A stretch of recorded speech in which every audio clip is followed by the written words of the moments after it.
Salmo 51, voy a leer los versículos 10 al 14. Crea en mí, oh Dios, un corazón limpio y renueva un espíritu recto dentro de mí. No me eches de tu presencia y no quites de mí tu Santo Espíritu. Restitúyeme el gozo de tu salvación y sosténme con un espíritu de poder. Entonces enseñaré a los transgresores tus caminos y los pecadores se convertirán a ti. Vamos a tener un momento de oración. Padre, te damos gracias por tu maravillosa provisión para tu pueblo. Nos has dado un Salvador que nos ha librado del dominio del pecado y de sus consecuencias. Te damos gracias porque en Él tenemos perdón. Te damos gracias por las enseñanzas de tu palabra, para que nosotros aprendamos a tratar con nuestro corazón y con nuestro pecado. Por medio de tu Espíritu, enséñanos a tratar con nuestro pecado. Déjanos conocer la bendición que llega al corazón cuando éste se acerca, como David lo hizo. Te damos gracias que en Cristo hay limpieza, hay perdón. Ven pues y edifica tu pueblo en esta mañana y capacita a tu siervo a exponerla para el bien de tu pueblo, en Cristo. Amén. El Salmo 51 es la oración de un hombre arrepentido que con dolor y tristeza, fe y esperanza se ampara en la misericordia de Dios para pedir perdón, limpieza y restauración espiritual. Después de confesar su pecado, buscar el perdón y la limpieza espiritual, David se concentró en los efectos del pecado. Él pidió a Dios que no lo echara de su presencia, ni quitara de él la capacitación, influencia, poder y ministerio santificador del Espíritu Santo. Sin estas cosas, David estaría desorientado, perdido y desamparado. Sería incapaz de agradar a Dios y de dar un testimonio eficaz de la verdad salvadora. Por otra parte, el pecado le quitó a David la seguridad de su salvación. Ya que su pecado le había apartado de Dios, David se sentía inseguro de su relación con Dios. Esta situación lo llevó a dudar de su salvación y esto lo llevó a perder el gozo de su salvación. Por esta razón, David, con un espíritu contrito, pide a Dios que restituya el gozo de su salvación. Él quiere nuevamente disfrutar de la conciencia de ser salvo y gozar de una comunión íntima con Dios. En el versículo 12, David hace otra petición. Él dice, sosténme con un espíritu de poder. Consideremos de cerca esta petición y lo que nos enseña. Después de su caída, después de haber descendido a un nivel muy bajo de suciedad y contaminación personal, y moral, David, como nunca antes, se dio cuenta de su propia falta de firmeza. Se dio cuenta que no podía por sí mismo estar firme. Su autoconfianza, autosuficiencia, autodependencia estaban asociadas con su desvío y su pecado. Es decir, estas cosas durante ese tiempo que él se desvió del Señor, estas cosas estaban estrechamente asociadas con su pecado. Dice la palabra de Dios en el segundo libro de Samuel, capítulo 11, versículos 1 al 4. Aconteció que en la primavera, en el tiempo cuando los reyes salen a la batalla, David envió a Joab y con él a sus siervos y a todo Israel, y destruyeron a los hijos de Amón, y sitiaron a Rabá. Pero David permaneció en Jerusalén. Y al atardecer, David se levantó de su lecho y se paseaba por el terrado de la casa del rey, y desde el terrado vio a una mujer que se estaba bañando, y la mujer era de aspecto muy hermoso. David mandó a preguntar acerca de aquella mujer, y alguien dijo: ¿no es esta Betsabé, hija de Eliam, mujer de Urías hitita? David envió mensajeros y la tomó. Y cuando ella vino a él, él durmió con ella. Después que ella se purificó de su inmundicia, regresó a su casa. Y esto no le agradó a Dios. En el tiempo cuando los reyes salen a la guerra, David permaneció en Jerusalén. Seguro de sí mismo, tomó la decisión de quedarse en su casa. No consultó a Dios, no consultó al profeta, siguió el deseo de su corazón. Esto lo llevó ¿a qué? A descuidar su deber. Este curso de acción lo llevó por la senda de la tentación. Cuando el creyente abandona el puesto que Dios le asignó, en cierta medida abandona la protección divina. Se quita la armadura de Dios, se expone al ataque del maligno y se convierte en una presa fácil para el diablo.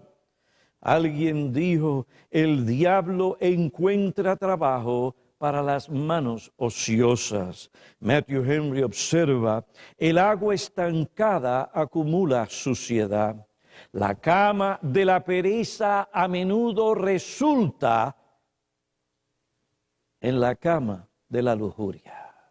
El texto bíblico dice que al atardecer David se levantó de su lecho, se paseaba por el terrado de su casa, estaba ocioso, seguro de sí mismo.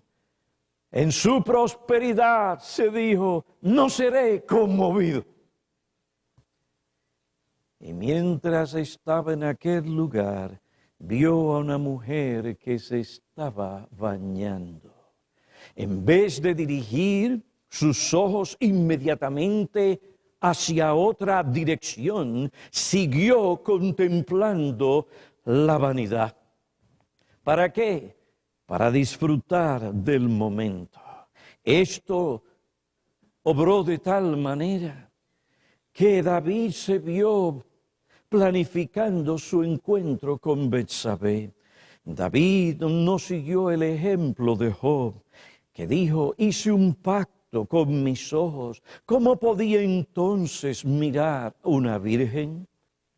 Como otro dijo, este debe ser el planteamiento, esa es la idea, el lema en la vida diaria de cada hombre. Esto se debe a que el estímulo visual es tan poderoso que para uno controlarlo se requiere una seria, solemne y constante concentración espiritual. Se requiere dominio propio.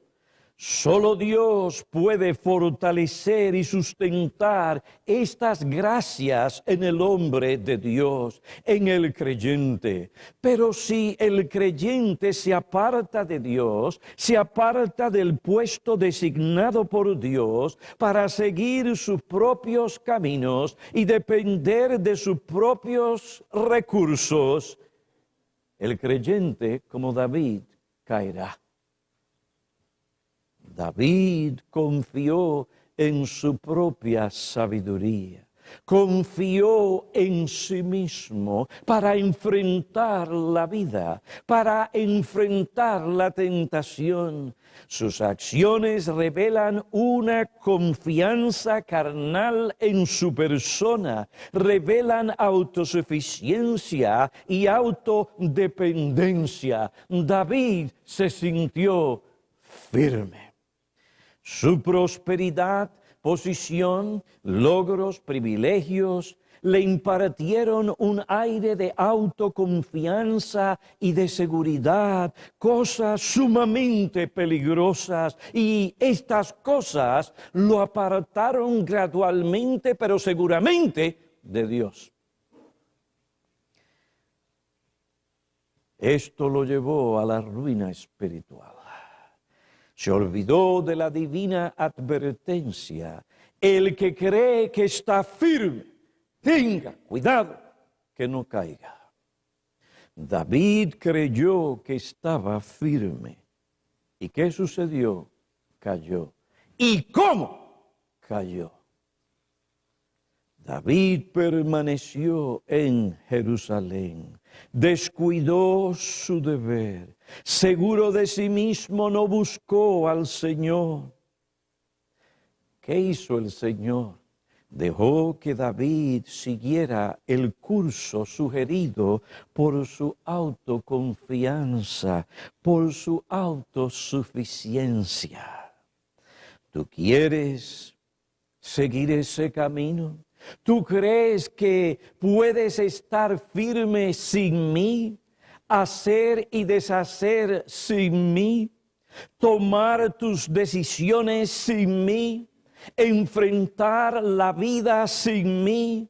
¿Planificar sin mí?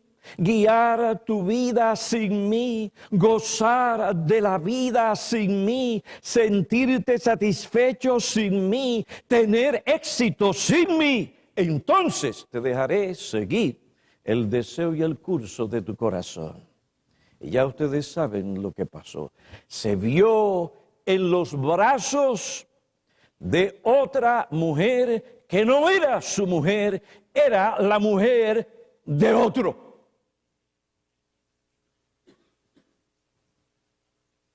Le hice daño a esa mujer. De ahí nació un niño.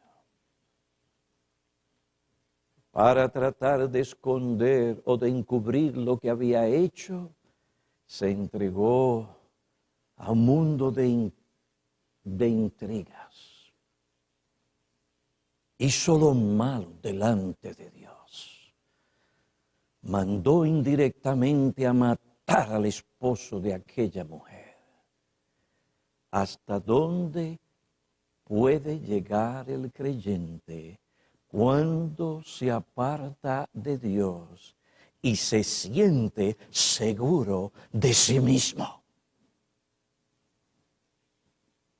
Cuando David confió en su propia sabiduría, se entregó a dar a su corazón lo que le pidió. Y qué caída terrible. Qué caída terrible. Qué caída sumamente vergonzosa. Su caída afectó su relación con Dios, afectó su familia, afectó al pueblo de Dios por muchos años. La espada nunca se apartó de su casa. Y en su misma casa el Señor levantó el mal contra David. El que cree que está firme, tenga cuidado, no sea que caiga. Consciente de su caída, de su pecado, de su necedad, de su incapacidad para estar firme, pues esto fue lo que su caída le enseñó. David, sin mí, sin mi poder, sin que tu espíritu sea fortalecido por el Espíritu de Dios, por los medios de gracia, sin mí, nada puedes hacer. Al contrario, lo único que puedes hacer es caer, es pecar, es hacer el mal. Y con ello, las consecuencias del pecado. Ahora, David, consciente de su debilidad, de su falta de firmeza, dijo a Dios: sosténme con un espíritu de poder. Señor, sin ti yo no puedo estar firme. Ahora él, como el hipnólogo, dice: sin ti vivir no puedo, ni firme puedo estar. No tengo fuerzas propias, sin ti no puedo andar. Mas mi alma en ti, oh Cristo, su todo encontrará. En ti, no en mí, en ti, confiando solo, virtud alcanzará. La experiencia humillante, vergonzosa y escandalosa de David lo llevó a decir: sostén. Después que se había arrepentido, sostén con un espíritu de poder. Algunos piensan que el término espíritu se refiere al Espíritu Santo en este versículo 12. En tal caso, la oración de David es una petición para que el Espíritu Santo lo guarde y lo libre del mal. Esta oración sería algo así como la oración que el Señor enseñó a sus discípulos cuando los mandó a orar de la siguiente manera: y no nos metas en tentación, mas líbranos del mal. Es decir, tú, oh Dios, líbranos del mal. La idea que esta oración infiere es la que el Señor enseñó en otra parte cuando dijo: porque separados de mí nada podéis hacer. Otra interpretación del término espíritu es el espíritu de David, el hombre interior. Creo que la ausencia del pronombre tú sugiere que David no se refiere al Espíritu Santo como él lo hace en el versículo 11, donde él dice: y no quites de mí tu Santo Espíritu. David no vuelve a repetir la misma idea, más bien expresa que su propio espíritu debía ser fortalecido y sostenido por el poder de Dios para que él, usando las facultades que Dios le había dado, la gracia y el poder, él estuviera firme contra el mal, dispuesto en todo momento a obedecer a Dios. Esta fue la oración de Pablo a favor de los efesios en Efesios capítulo 4, versículo 14 y 16. Pablo dice: por esta causa, pues, doblo mis rodillas ante el Padre de nuestro Señor Jesucristo, que os conceda conforme a las riquezas de su gloria, ser fortalecidos con poder por su Espíritu, donde en el hombre interior. Pablo conocía en su propia experiencia lo que significa ser fortalecido en el hombre interior. En segunda a los Corintios, capítulo 4, versículo 16, él declara: por tanto, no desfallecemos, antes bien, aunque nuestro hombre exterior va decayendo, sin embargo, nuestro hombre interior se renueva de día en día. David oró para que su espíritu, su hombre interior, fuera fortalecido, sostenido por el poder de Dios, para que él se mantuviera firme contra el mal y pudiera obedecer todos los mandamientos del Señor. Ahora, cualquiera de las dos interpretaciones sobre este término, sea que el término espíritu se tome como el Espíritu Santo o el Espíritu de David, ninguna de estas interpretaciones niega la realidad de la otra. Pues es el Espíritu que sostiene. ¿Y qué es lo que sostiene? El espíritu del hombre. Y el mismo Pablo es consciente de esta realidad cuando él dice ser fortalecidos con poder por su espíritu en el hombre interior. Por esta misma razón, en el versículo 11, David dice: no quites de mí tu Santo Espíritu. Sin embargo, en lo que respecta a la interpretación de este término, prefiero la interpretación de que David se refería a su espíritu interior. Y esto por la ausencia del pronombre tú. Antes de su caída, David se sintió seguro de sí mismo y en su prosperidad pensó que no sería conmovido. En su prosperidad descuidó su corazón. No alimentó y fortaleció su alma. Como Pedro confió en sus propios recursos, no veló ni oró antes y durante la tentación. ¿Y qué sucedió? Cayó. Él, como Pedro, puso su confianza en la carne. Como Pedro no pudo estar firme contra el enemigo de su alma cuando éste lo zarandeó. Como Pedro se sintió humanamente fuerte, aquí está David gozando de plena prosperidad, un hombre en una buena posición, con un gran salario, riquezas, tenía de todo, no necesitaba nada, pues solamente su mandato era ley. Y lo que quería, tenía. Él, como Pedro, se sintió seguro de sí mismo. No necesita el consejo de nadie. No buscó al Señor. Se sintió seguro como Pedro.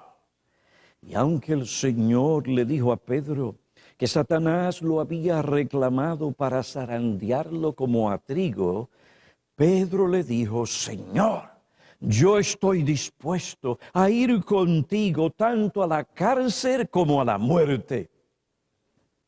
He aquí un ejemplo de autoconfianza, autosuficiencia y autodependencia.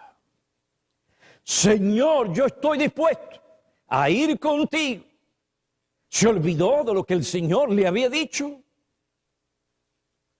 Aunque el Señor profetizó la caída de Pedro, aunque le dijo a Pedro que le negaría 3 veces, es decir, que la cobardía y el temor lo vencerían, Pedro, muy seguro de sí mismo, no tomó en serio la advertencia. No veló ni oró para no caer en tentación. Descuidó su corazón, descuidó su hombre interior. Y antes de que el gallo cantara, ¿qué pasó? Pedro negó al Señor y lo negó 3 veces. Y si hay un pecado escandaloso, si hay algo horrible, es el negar a Cristo.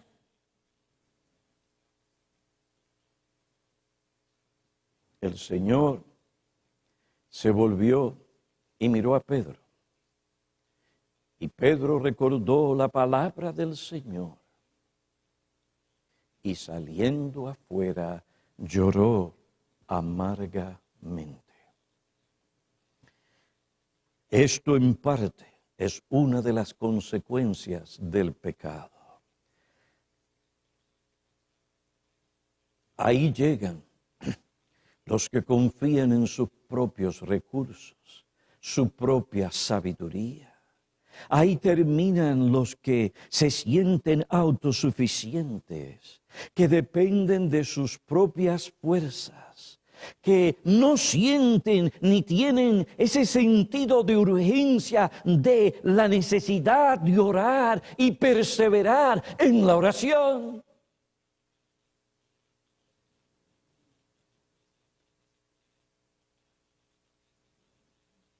Después de su caída y restauración, Pedro aprendió a no confiar en sí mismo, a no depender de sus propias fuerzas. Aprendió a orar como David: sosténme con un espíritu de poder.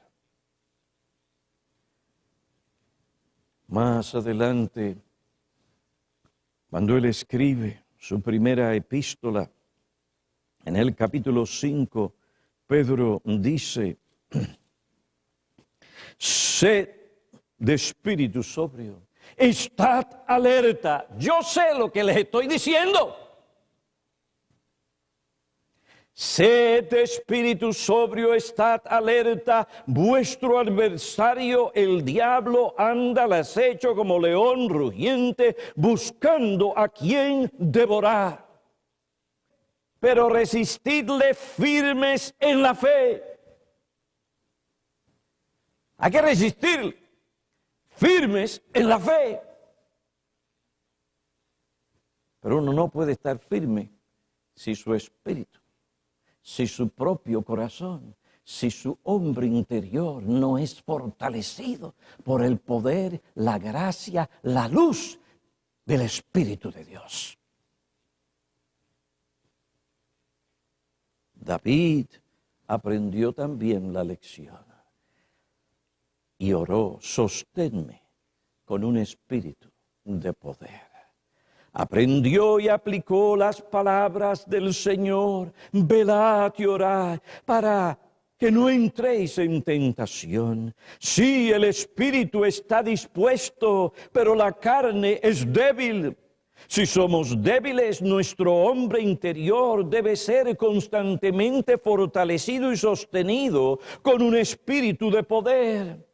Debemos orar para que Dios, mediante su espíritu, nos sostenga y que nuestro hombre interior sea fortalecido.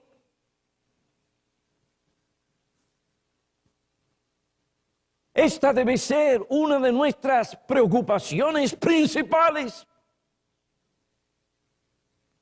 Pues después de considerar el significado de la petición, mencionaré algunas de las lecciones que esta petición nos enseña. En primer lugar, la vida cristiana no es un llamado a la pasividad.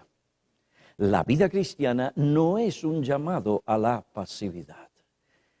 Esta demanda que nosotros utilicemos todas nuestras facultades, facultades que han sido fortalecidas por el poder de Dios, para que nosotros podamos obedecer a Dios, para que nosotros podamos resistir el mal. Dios fortalece nuestro hombre interior. ¿Para qué? Para que nosotros usemos nuestras facultades para obedecerle, para que podamos estar firmes. El pastor Martin tenía mucha razón cuando dijo, no hay una negación o suspensión del empleo consciente de cualquier facultad de nuestra humanidad redimida al vivir la vida cristiana.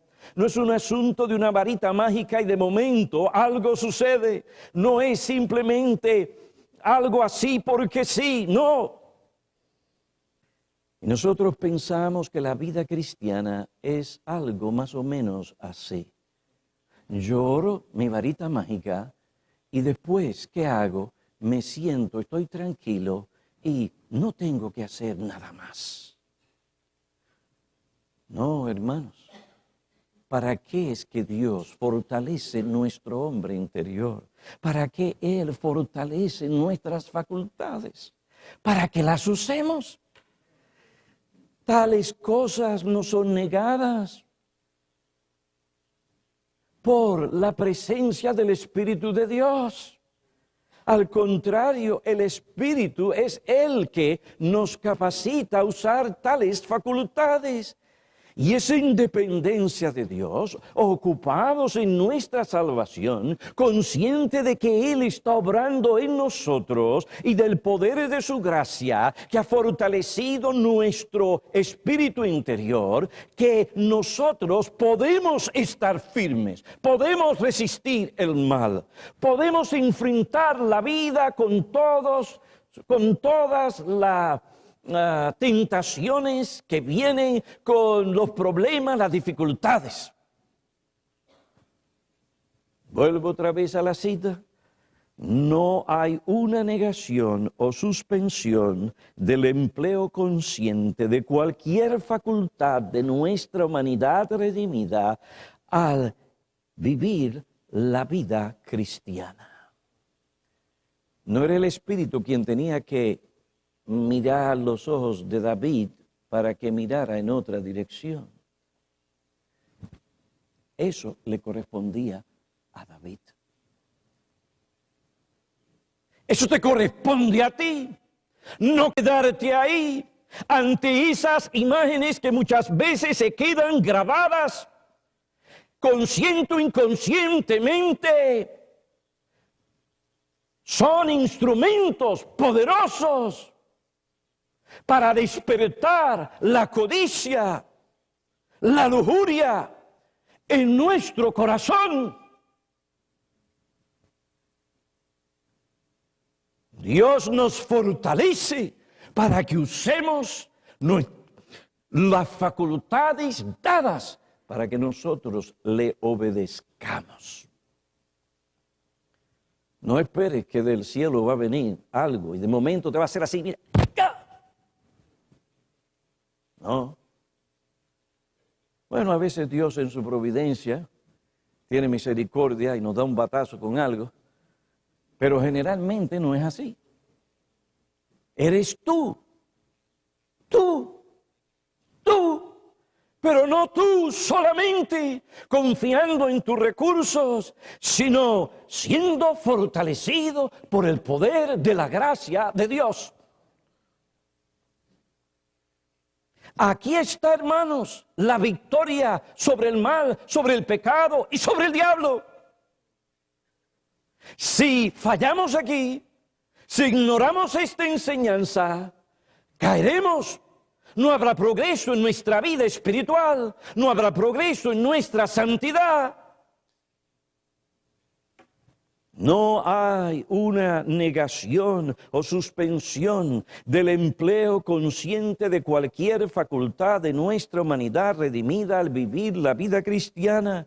¿Cuáles son las facultades de un hombre redimido? Dice el pastor Martin. Tiene manos, pies, ojos, nariz. También tiene facultades intelectuales. Su mente y su juicio, sus facultades emocionales de acción, sus facultades volitiva, su voluntad, tiene sus apetitos, sus sentimientos, sus deseos, y algunas de las facultades psicológicas y físicas coinciden en parte y penetran la una en la otra. Estas son las facultades de nuestra humanidad. Cuando Dios regenera a un pecador, no crea facultades nuevas, ni mata o destruye cualesquiera de las facultades existentes. La gracia activa y maravillosamente y potentemente. La gracia activa maravillosamente y potentemente para dar funciones y perspectivas nuevas a estas facultades. Dios no anula, ni mata o niega ninguna de las facultades, ni crea facultades nuevas. Somos llamados a vivir la vida cristiana con el pleno uso de nuestras mentes, con el pleno uso de nuestro juicio, con la capacidad de pensar, sopesar y evaluar. Hay quienes enseñan que tu problema es que estás tratando de vivir la vida cristiana y Dios nunca quiso que lo hicieras. Así como Dios nunca esperó que te salvaras a ti mismo, Él no espera tampoco que tú vivas la vida cristiana. Eso es lo que algunos enseñan. Lo único que espera es que no hagas nada y dejes que el Señor Jesucristo viva su vida a través de ti. La razón por la que estás confuso es que utilizas tu propia mente. No debes usarla. Deja tu mente neutral. Deja que Cristo exprese su voluntad a través de ti.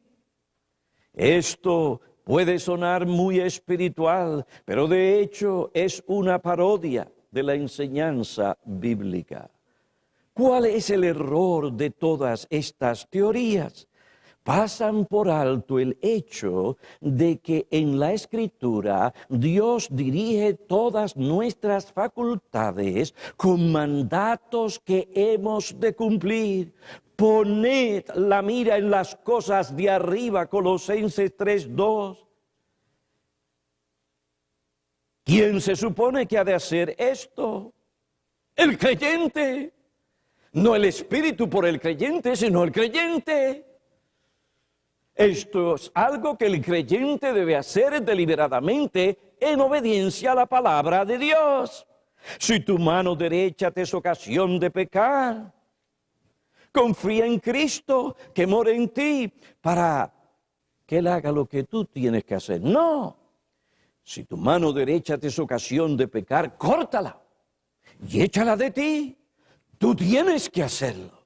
Dios fortalece y sostiene nuestro hombre interior para que seamos capaces para obedecerle. Dios fortalece nuestro hombre interior para que nosotros demos muerte al pecado. Aunque no conocemos cómo Dios sostiene nuestro espíritu, esto no niega la realidad de que esto es lo que Él hace. Pedimos a Dios con un espíritu humilde que fortalezca nuestro espíritu. Así debe ser. Pero si nosotros no nos acercamos como David se acercó, lo que David tenía que hacer y no hizo.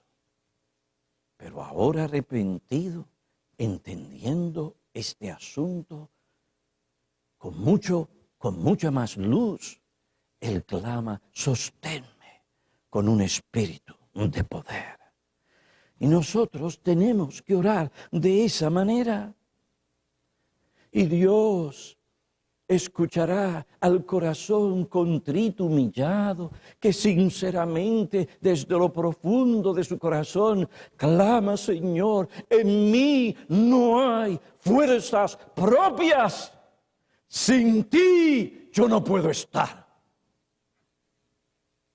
Es así que podremos dar muerte al pecado, que estaremos firmes contra el mal. ¿Por qué David cayó? Por su inactividad. En el tiempo de los reyes salir a la guerra, David dijo: no, yo estoy tan cansado, tanta guerra, tanta pelea, tanta lucha, y yo aquí con todos estos recursos ya necesito vacaciones. Vacaciones. Y toda esa ociosidad que usted ve y que se presenta sirve, hermanos, para ilustrar lo que estaba ocurriendo en el corazón de David. Estaba ocioso, había descuidado la alimentación de su hombre interior. Al ver a Betsabé desnuda, oiga bien, y fue el Espíritu de Dios que escribió esto. Una mujer de un aspecto, énfasis, muy hermoso. Satanás sabe qué carnadas usar. Conoce dónde está la debilidad nuestra. Y es por ahí mismo que Él viene. Es por ahí mismo que Él tienta. ¿Por qué cayó David? Por su inactividad o pasividad. Al ver a esa mujer, no dirigió sus ojos hacia otra dirección. ¿Qué es lo que tú haces, hombre, cuando de momento, inesperadamente, surge una imagen en tu computadora, tu ordenador, en la televisión? ¿Te quedas ahí para disfrutar del momento? No, yo puedo mirar, es un asunto, pastor, un asunto de carácter artístico. Vamos a ver cómo algunos piensan. No, estas cosas afectan el corazón, afectan la mente, despiertan la codicia y la lujuria. Poco a poco, gradualmente, la persona, el hombre, va perdiendo su poder, va perdiendo aquel poder que Dios le había dado y se va gradualmente debilitando hasta el punto que cuando viene la tentación no hay en él capacidad para mantenerse firme contra el mal. ¿Cuántos ministros no han caído? ¿Cuántos hombres creyentes no han caído como cayó David?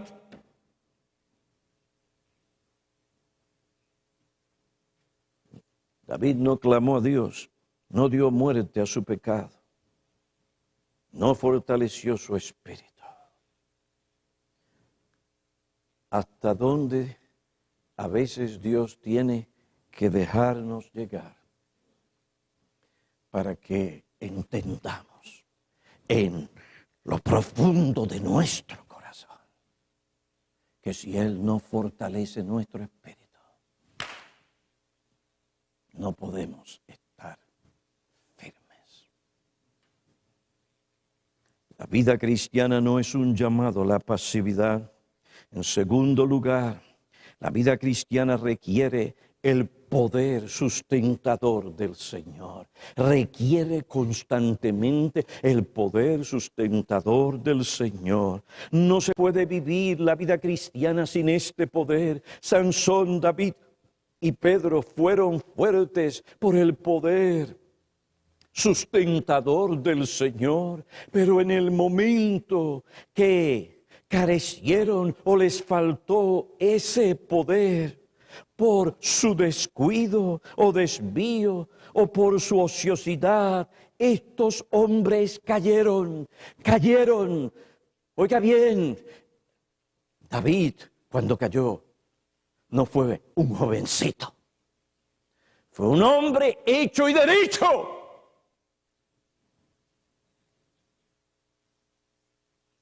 Pero no importa cuántos años hayan pasado, aún en la vejez, si tú descuidas tu alma y tu corazón y no buscas fortalecer tu corazón por medio de la palabra de Dios, por la oración, por el estar con los hermanos para que pueda recibir exhortación uno de otro, por las amonestaciones entre los hermanos, por esa influencia que el Espíritu ejerce sobre la congregación tan saludable. ¿Para qué? Para sustentarnos y animarnos en la vida cristiana. Hermanos, caeremos.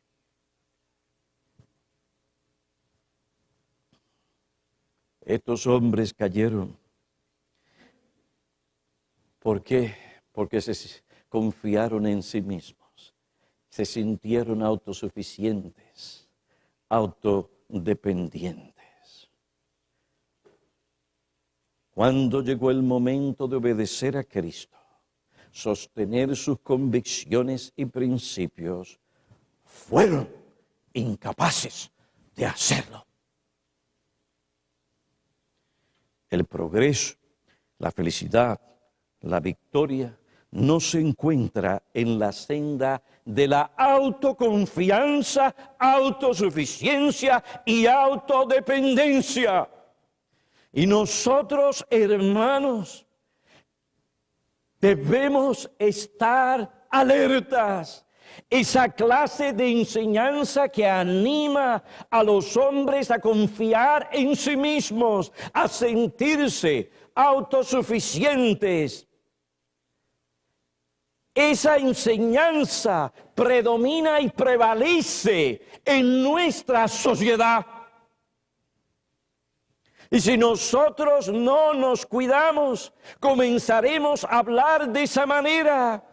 O yo tengo que confiar en mí mismo. Y lo más triste es cuando usted ve cristianos citar versículos bíblicos para apoyar una enseñanza que surge del mismo abismo o del infierno. Vaya usted a ver cómo en el internet tú tienes que confiar en ti mismo. Empiezan a citar versículos bíblicos. Porque eso es lo que se enseña hoy. Tú no estés nada si ese no es el espíritu tuyo. Esta enseñanza se opone. Esta enseñanza bíblica de que tenemos que estar constantemente dependiendo del Señor, de que tenemos que confiar en Él, de que tenemos que guardar nuestro corazón, de que hay una gran debilidad, de que nuestro corazón es engañoso, de que nuestro corazón todavía tiene un gran manantial para engañarnos y desviarnos de Dios. Y que tenemos que constantemente orar esa oración que David hizo. Esa enseñanza se opone a la filosofía predominante de nuestros días, que anima al hombre a confiar en sí mismo. Uno de los que defiende esta postura declara, el título, la importancia de la confianza en sí mismo. Hermanos, si no estamos hablando de ese sentir o sentimiento medido de cierta confianza saludable. No estamos hablando de que la confianza es en mí y en mi persona, en mis recursos. Yo no necesito de nadie. Yo no necesito de Dios. Yo no tengo que buscar a Dios. Dice esta persona, es difícil medir el efecto de su propia autocreencia individual. Se ha señalado y demostrado una y otra vez que su nivel de confianza en sí mismo, de hecho, llega a ser un buen predictor de éxito y logros en muchas áreas diferentes de la vida. Hermanos, ¿dónde en la Biblia dice que nosotros tenemos que confiar en nosotros mismos? ¿Dónde en la Biblia dice que nosotros debemos de depender de nuestras personas? O sí, en un sentido responsable, nosotros debemos trabajar para proveer para nosotros y aún para ayudar a los demás y ser miembros responsables de la sociedad. En ese sentido, usted no es un parásito. Dios nos llama a trabajar. Pero eso no es de lo que yo estoy hablando, ni de lo que la gente hoy habla. Es decir, confía en ti, no confíes en Dios. Tú tienes en ti y en tu persona todo el potencial que tú necesitas y los recursos para llegar a hacer lo que tú quieras hacer, cuando tú quieras hacerlo. Y te pregunto a ti, ¿dónde la palabra de Dios enseña que nosotros tenemos que confiar en nosotros mismos? Fíjense lo que un escritor no evangélico dijo, y tenía mucha razón. En la Sagrada Escritura nunca se nos habla del valor que tiene el ser humano por sí mismo. ¿Dónde en la Biblia se nos habla de la estima de uno mismo, de la confianza en uno mismo, de la fe en nosotros mismos? Todo lo contrario, se nos exige el aprecio y la estima a Dios y se nos recomienda la confianza y la fe en Dios. Si hasta se nos dice que lo que tenemos dentro no es nada en lo que podamos confiar. Y Jesús nos recomienda negarnos a nosotros mismos. Y en el Antiguo Testamento se nos advierte sobre el peligro de confiar en nosotros mismos. Maldito el hombre que confía en el hombre y que en él pone su fuerza. Pero bendito el hombre que confía en quién, en el Señor, y en él pone su esperanza. Iglesia Bautista de North Bergen. ¿En quién tenemos nosotros que poner nuestra confianza? ¿En nuestros recursos? No, en Dios. Es así como vamos a progresar en gracia. Es así como vamos a poder adornar la doctrina del Evangelio. Oh, hermanos, que el Señor en su gracia nos lleve a orar como David. Sosténme con un espíritu de poder. Oremos. Padre, gracias por la enseñanza y las exhortaciones de tu palabra. Gracias por la amonestación. El que cree que está firme, tenga cuidado, no sea que caiga. Te suplicamos por tu iglesia aquí en North Bergen. Quita de nosotros todo vestigio de autoconfianza, autosuficiencia y autodependencia. Te damos gracias por las aflicciones que tú envías, porque sabemos que éstas revelan tu amor y una manera de enseñarnos a no confiar en nosotros mismos, sino a confiar en ti. Te suplicamos que tú nos ayudes a aplicar estas enseñanzas, que nosotros nos entreguemos a utilizar las facultades que tú nos has dado, facultades que tú solo puedes fortalecer, y que sostenidos por tu poder usemos estas cosas para obedecerte, para dar muerte al pecado, para servirte con fidelidad. Ven sobre tu iglesia.